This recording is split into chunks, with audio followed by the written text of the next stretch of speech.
앱입니다.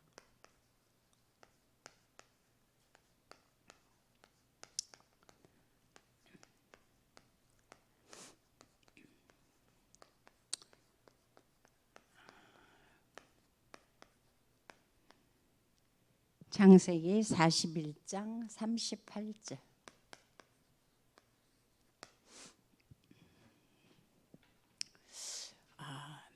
올해 굉장히 무더웠죠. 여름 더위가 엄청 무더웠습니다. 그리고 또 이제 휴가철이 있었고 또 명절이 끝나면서 제 마음에 이제 그때서야 정신이 났어요. 그때서야 정신이 나면서 지금 우리 교회 캠프인데 내가 좀 뭐 하고 있나 그 생각이 들어오는 거예요. 그래서 다시 정신을 차리고 캠프 메시지들을 이제 묵상을 하고 이제 하나님 앞에 이제 기도하는 그런 시간들을 지금 가지고 있거든요. 그런데 지난주 캠프 메시지 중에서 3부 예배에서 이제 그런 말씀을 하셨어요. 지금 내 안에 24되고 있는 것이 무엇인가 그거를 한번 찾아보라고 그러셨죠. 그래서 이 말씀, 그 3부 메시지를 쭉 묵상을 하는데 이 메시지가 제 마음에 딱 꽂히면서 그래 내 안에 지금 뭐가 24되고 있지? 그것을 질문을 하면서 하나님 앞에서 계속 기도를 했어요. 그런데 그걸 확인을 하는데 제가 깜짝 놀랐어요. 내 자신을 돌아보는데 내 자신 안에 캠프가 없었어요. 캠프가 24로 되어 있지 않고 다른 것으로 캠프가 아닌 다른 것으로 24 되고 있다는 것을 발견을 했어요. 그래서 진짜 내 본질을 잘 찾아보는 게 중요하다고 그랬는데 지금 현재 내가 이러고 있구나 그것이 발견되어지는 거예요.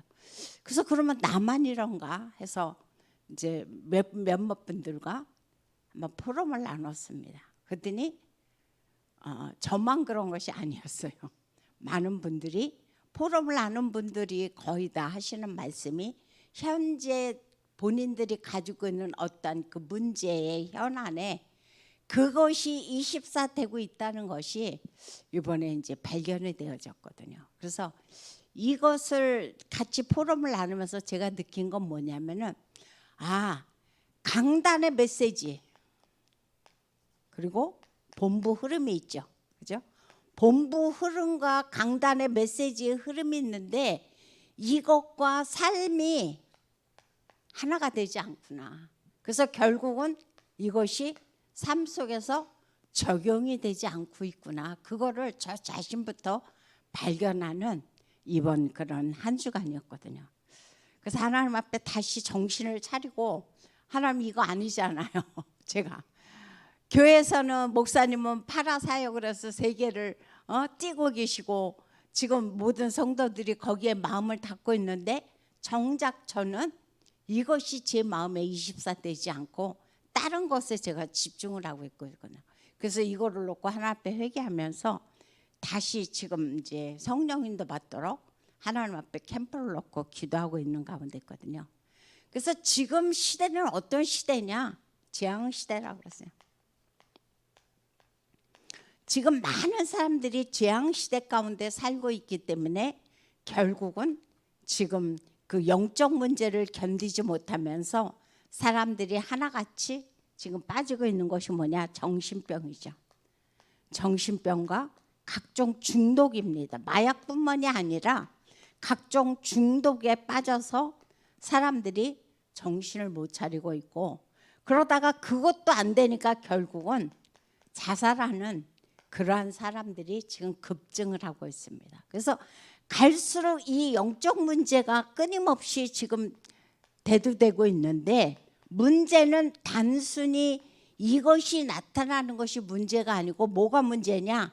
점점 젊은 어린 나이죠. 그죠?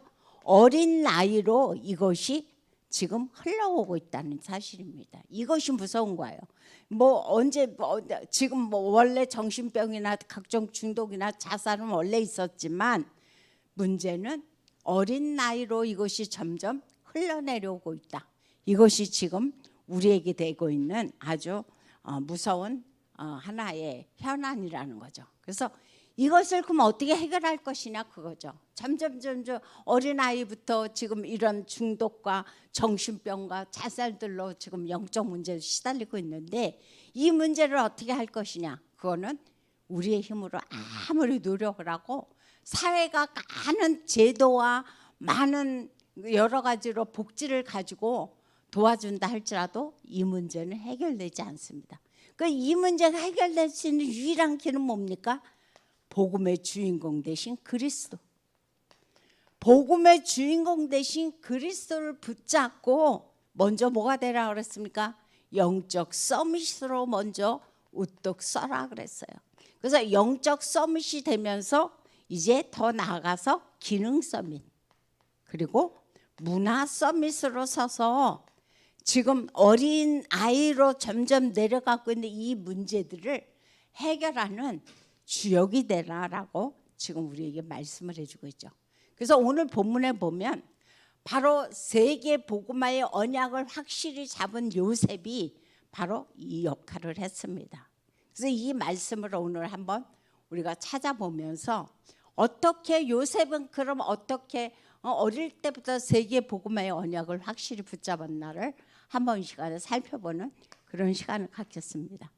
그래서 오늘 본론에서 첫 번째로 보면은 요셉과 반대로 그 아버지 야곱의 일생을 우리가 한번 돌아보는 시간을 갖겠습니다. 근데 야곱은 하나님께서 분명히 창세기 27장 창세기 27장 29절에 보면 하나님이 확실한 언약을 주셨어요. 뭐로? 언약의 상속자로.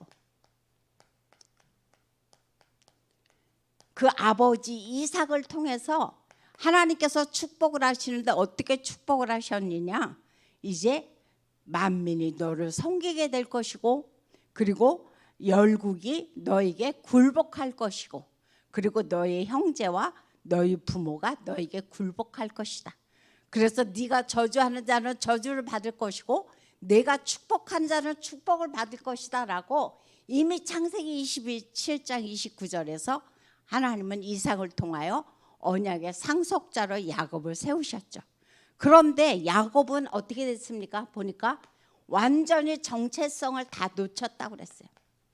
자기가 누구인지 그리고 하나님께서 나를 왜 불렀는지 그 사명도 자기의 정체성도 다 놓치고 결국은 어느 정도로 20년이나 인본주의를 쓰는 그러한 아주 비참한 인생으로 살아가게 됩니다. 그럼 야곱만 그러냐? 그렇지 않죠. 우리 역시 하나님이 주신 분명히 정체성이 있거든요. 하나님의 자녀고 하나님께서 각자 사람에 따라서 달란트에 맞게끔 하나님은 이제 언약을 심어주셨습니다. 근데 이 언약을 내가 붙잡지 못하고 내가 나에게 주어진 사명, 천명, 소명을 다 놓친다면 결국은 야곱과 같이 이렇게 인본주의 쓰다가 헤맬 수밖에 없죠. 그래서 그의 어머니가 그렇게 야곱을 사랑했고 편애했죠. 그것뿐만이 아니죠. 그러다 보니까 결국은 팥죽 한 그릇에 자기의 그 에서가 그 장자권을 팔아서 결국은 그것까지도 이 야곱은 탐을 냈고 그러다가 결국은 나중에는 이제 도피 생활을 하는 그런 비참한 인생을 몇 년? 20년 동안이나 살아왔다는 사실을 우리는 알 수가 있습니다. 그러다가 결국은 이제 창세기 32장 28절에 보니까 비로소 압복강 근처에서 야곱은 완전히 하나님 앞에 두 손을 완전히 하나님 앞에 던지죠. 왜? 그때 압복강에서 한골뼈를 부러뜨렸다고 그랬거든요. 이 한골뼈를 부러뜨렸다는 것은 뭐냐? 너가 지금까지 썼던 인본주의 다 내려놓으라는 거죠. 여기서 그 말씀은 그거예요. 이제 네 힘으로 내 힘으로 뭔가 하려고 하는 거 다 내려놓고 뭔자 오직 하나님만 붙잡고 살아가라는 사인이었습니다. 그래서 이때 비로소 이 사건이 있은 후 야곱을 뭐라고 불렀습니까? 이제는 다시는 야곱이라 부르지 말고 뭐라고 했습니까?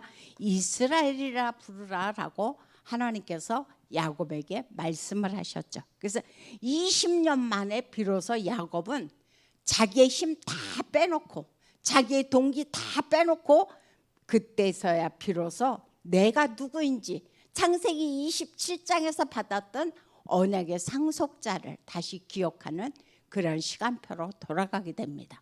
그러면 그 아들 요셉은 어떻게 됐냐 그거죠.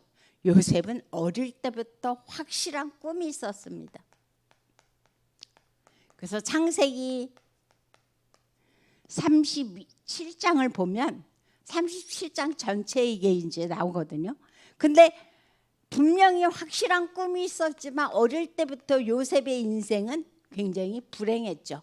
어머니 라헬이 일찍 죽고 형들은 늘 그를 시기하고 질투했고 늘 해코지 하는 그런 인생을 살았습니다. 그런데 오히려 이 불행이 뭐가 됐다 그랬습니까? 영적 서밋으로 가는 하나님의 오히려 축복의 발판이 됐다고 우리에게 말씀을 해주고 있습니다. 그래서 우리는 살다 보면 문제도 옵니다. 사건도 옵니다. 하지만 이런 문제와 사건은 나를 넘어뜨리는 것이 아니라 오히려 나로 말미암아 영적 서밋이 되게 하는 축복의 발판이 된다는 사실을 우리는 기억을 해야 되겠죠. 그래서 어릴 때부터 이 요셉은 뭐하냐?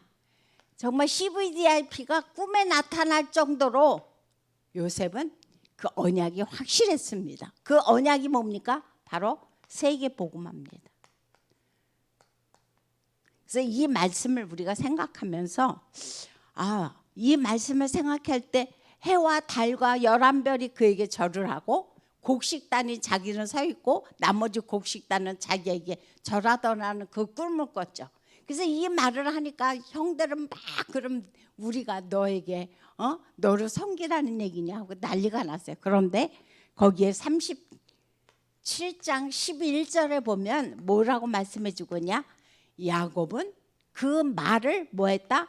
마음에 두었더라. 그러고 지금 우리에게 말씀을 해주고 있습니다. 그래서 누구든지 이 언약을 확실히 내 마음에 붙잡은 사람은 이 언약은 결국 하나님께서 어떻게 하냐? 성취시킨다는 사실을 우리는 기억을 해야 되겠죠. 그래서 우리가 꿈을 꾸되 어떻게 확실한 언약을 붙잡는 꿈. 그래서 그 꿈을 내가 항상 내 마음에 붙잡고 하나님 앞에 도전하고 기도해 나가는 것이 너무 중요하다고 그랬거든요. 그래서 이번 주 메시지 3부에서도 그 2부의 메시지도 그렇고 3부도 그렇고 지금 계속 메시지가 뭐냐? 그 언약을 확실히 도전해라. 거기에 나가서 그거를 지금 우리에게 말씀을 해주고 있습니다. 그 다음 세 번째로 이 요셉은 이런 축복 속에만 살은 것이 아니고 결국은 요셉의 여정을 우리가 볼 수가 있습니다. 근데 여정이 순탄했느냐? 순탄하지 않았죠. 결국은 노예로, 결국은 감옥으로 가는 여정이었습니다. 그렇지만 우리가 이 노예와 감옥을 잘 살펴보면 오히려 이것이 하나의 축복의 또 발판이었다는 사실을 알 수가 있죠. 그래서 보디발 집에 노예로 갔을 때에 이곳에 가서 이 요셉이 배운 것이 뭐냐? 결국은 경제를 배우게 됐고 결국은 여기에서 모든 살아가는 데 있어서 행정을 배우게 됐고 나중에는 누명을 써서 감옥에 갔을 때 이거를 통해서 우리가 너무도 잘 알고 있는 것처럼 정치를 배우게 되는 그런 축복의 발판이 되었다라고 지금 우리에게 말씀을 해주고 있죠. 그래서 이 모든 것은 다 뭐다? 하나님의 계획이었다는 거죠.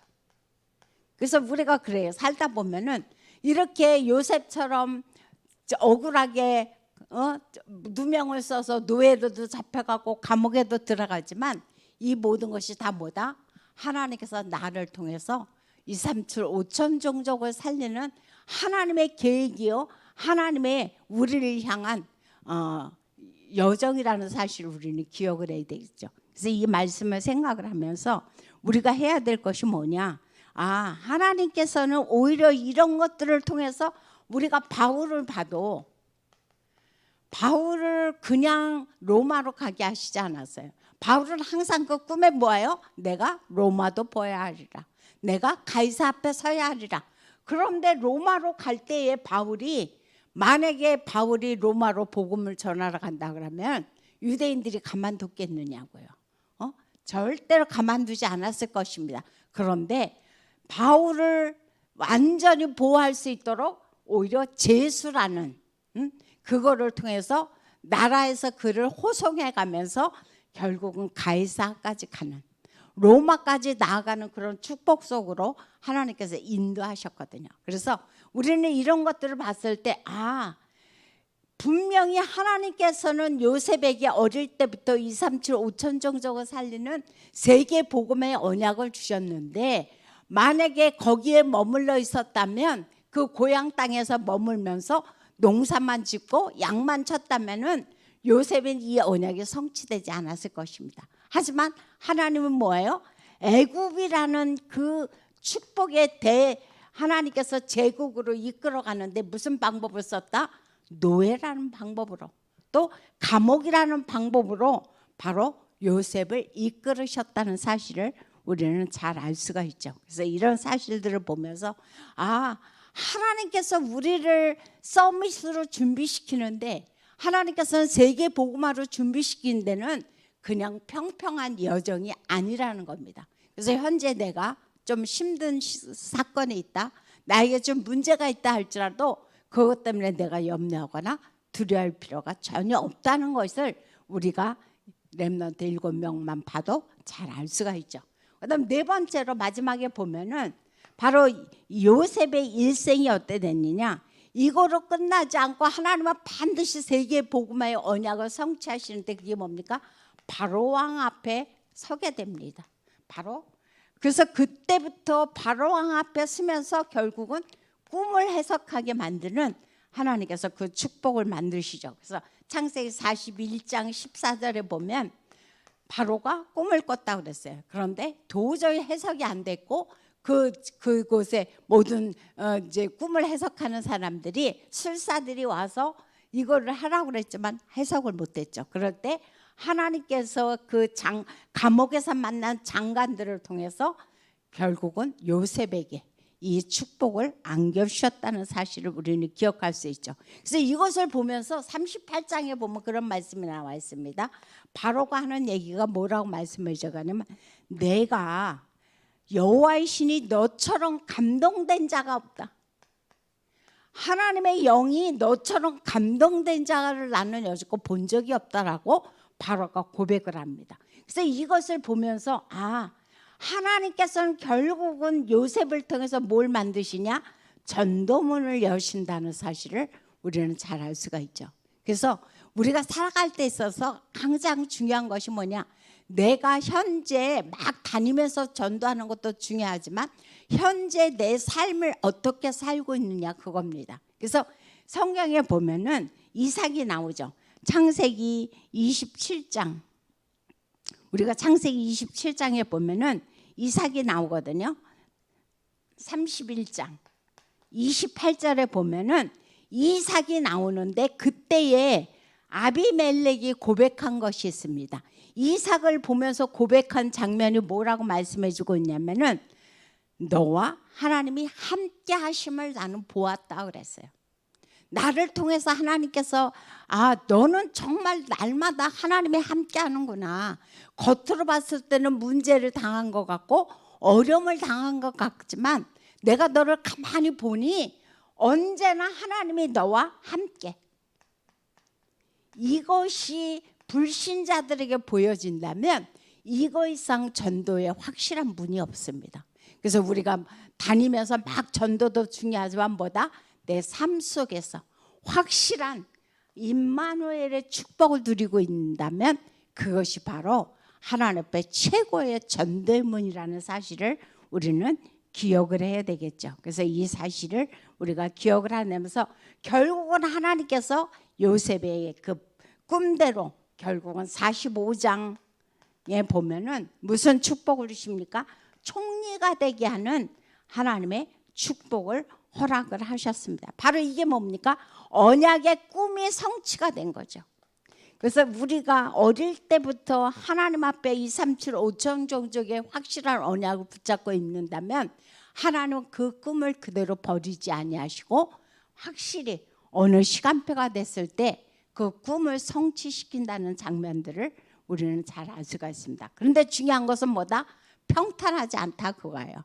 늘 좋은 문인 것만이 아니고 그의 모든 여정과 그의 모든 이정표에는 문제와 사건들이 많이 이렇게 되어져 있다. 하지만 그것이 오히려 이들에게는 전환점이 됐고 그것이 오히려 세계 복음화로 나가는 하나의 큰 여정이었다는 사실을 우리는 기억을 해야 될 것입니다.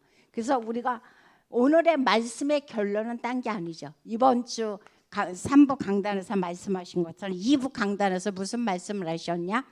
영적 망대라고 말씀하셨습니다. 영적 망대로 굳건히 서라 그랬어요. 그래서 내가 나의 현장에서, 교회에서, 그리고 내 안에 영적 망대를 굳건히, 그냥이 아닙니다. 굳건히 세우는 그 축복이 우리에게는 너무도 중요하다는 말씀을 우리는 이 시간에 기억해야 될 것입니다. 그래서 이것을 통해서 하나님이 주신 777의 언약을 붙잡고 하나님 앞에 삼집중 속으로 들어가는 거죠. 그래서 그 어떤 것도 나를 무너뜨리지 못하고 하나님이 주신 꿈을 완전히 넘어뜨리지 못하도록 확실한 이 언약을 붙잡고 오늘도 승리하시고 이번에 캠프를 통해서 하나님께서 만남을 주시는 그 모든 만남 성령님들 속에서 승리하시기를 예수 이름으로 부탁드립니다.